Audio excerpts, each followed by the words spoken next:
ایک دفعہ کا ذکر ہے، ہمالیہ کے پہاڑوں کے بیچ دل کو چھو لینے والی کاغان وادی میں ایک بہت ہی خوبصورت اور نوجوان شہزادہ رہتا تھا، جس کا نام شہزادہ سیف الملوک تھا۔ شہزادہ سیف الملوک کو آس پاس کے لوگ اس کی بہادری، اس کی دانائی اور اس کی رحمدلی کی وجہ سے جانتے تھے۔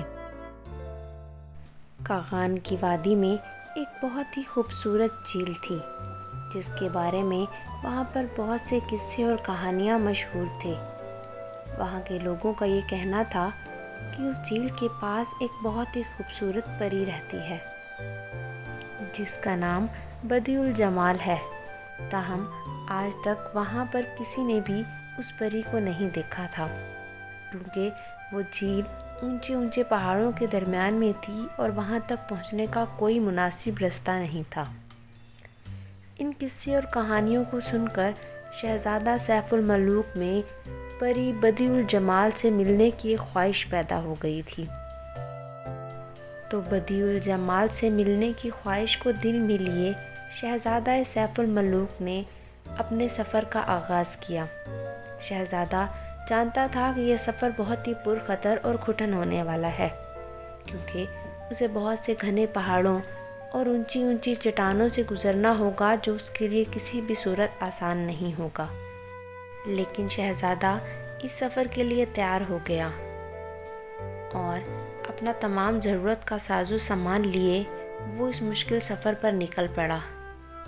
راستے میں اسے بہت سی مشکلات کا سامنا کرنا پڑا، جیسا کہ وہ جب گھنے جنگلوں میں سے گزر رہا تھا تو وہاں پر اسے بہت ہی خطرناک اور زہریلے سانپ ملے، لیکن شہزادہ بہادری کے ساتھ ان سانپوں کو مار کر آگے بڑھا۔ اس کے بعد پہاڑوں کا سفر بہت ہی گھٹن تھا۔ کے بعد آخرکار شہزادہ اس جھیل کے کنارے پہنچنے میں کامیاب ہو گیا۔ جب شہزادہ سیف الملوک کی نظر بدیع الجمال پر پڑی تو وہ حیران رہ گیا، کیونکہ وہ ان قصے کہانیوں سے بھی زیادہ حسین و جمیل تھی۔ اس کے خوبصورت سنہری چمکیلے پر تھے۔ پہلی ہی نظر میں بدیع الجمال شہزادہ سیف الملوک کو بے حد پسند آئی، لیکن بدیع الجمال نے شہزادہ سیف الملوک کو بتایا کہ وہ ایک نہایت ہی حاسد پری کے ایک جادو کے اثر میں ہے، جس کی وجہ سے وہ جھیل تک محدود ہے اور اس سے دور کہیں بھی نہیں جا سکتی، اور اگر وہ ایسا کرنے کی کوشش کرے گی تو وہ ایک نہایت ہی بدصورت بڑھیا میں بدل جائے گی، اور اس جادو کا صرف اور صرف توڑ شہریار کا خاتمہ ہے۔ تو شہزادہ سیف الملوک نے بدیع الجمال سے وعدہ کیا کہ وہ شہریار کو ختم کر دے گا اور بدیع الجمال کو اس جادو سے آزاد کروائے گا۔ شہریار دور کہیں کالے پہاڑوں کے بیچ ایک غار میں رہتی تھی۔ تو شہزادہ سیف الملوک اپنا سفر وہاں سے آگے جاری رکھتے ہوئے اس کالے پہاڑ کی طرف جانے لگا۔ راستے میں اس کی ملاقات ایک جادوئی خرگوش سے ہوئی، جس نے راستہ بتانے میں اس کی مدد کی اور اس کے ساتھ ساتھ رہا۔ کئی دنوں جنگلوں میں بھٹکنے کے بعد آخرکار وہ دونوں دوست شہریار کے ٹھکانے تک پہنچنے میں کامیاب ہو گئے۔